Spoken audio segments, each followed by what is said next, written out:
Olá, bem-vindo ao Minuto A, bem direto ao ponto. Na aula de hoje trataremos sobre as questões preliminares, a ordem pela qual devem ser analisadas e inseridas na sua peça processual. Lembrando que quando você estiver construindo a sua defesa ou as razões do seu recurso, você deve segmentar a peça em duas partes.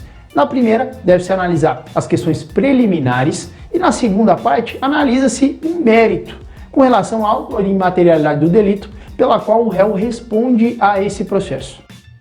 Adentrando a nossa aula de hoje, as questões preliminares são aspectos processuais. São regras e fatos contidos dentro do Código de Processo Penal que, se ocorrerem, podem mudar o curso do processo ou até beneficiar o réu, como, por exemplo, a extinção da punibilidade ou a ocorrência de alguma nulidade prevista no artigo 564 do Código de Processo Penal. Tá, mas qual é a ordem pela qual eu devo analisar essas questões preliminares e como eu devo inseri-las na peça processual?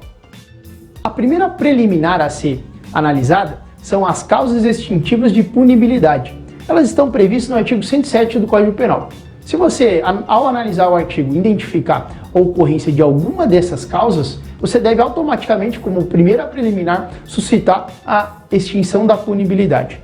Na sequência, a segunda preliminar são as questões prejudiciais de mérito, previstas no artigo 92 e 93. São ocasiões em que o processo, quando tramita na área penal, para ele ser decidido, ele depende de uma outra decisão em outra área do direito, como, por exemplo, o juízo civil.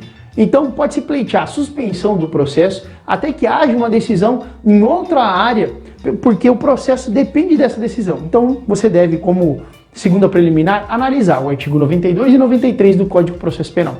Já a terceira preliminar são as causas previstas no artigo 95, que tratam, por exemplo, da suspeição e impedimento do juiz ou até a incompetência do juízo.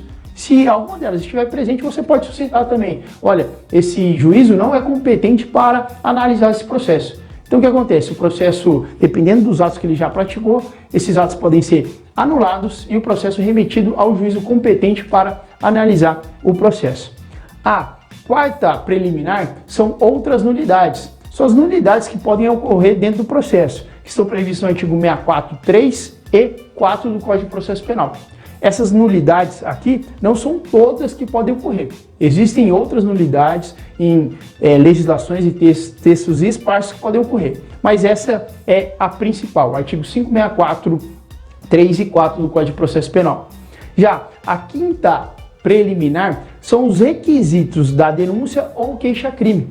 A denúncia ou a queixa, dependendo de como for o processo, elas devem respeitar a uma série de requisitos. Se você identificar na peça, por exemplo, que a denúncia ou queixa ela é inepta ou a ausência de justa causa, você pode suscitar essa preliminar e mencionar o artigo 395, pela qual o juiz deve rejeitar a denúncia ou queixa.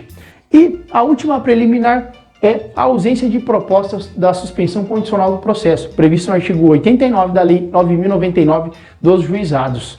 Quando o réu preenche todos os requisitos para ser agraciado com esse benefício da suspensão condicional, é um direito subjetivo dele. E se porventura esse benefício deixar de ser proposto, você pode também suscitar ele em preliminar. Espero que tenham gostado dessa dica e continue nos acompanhando.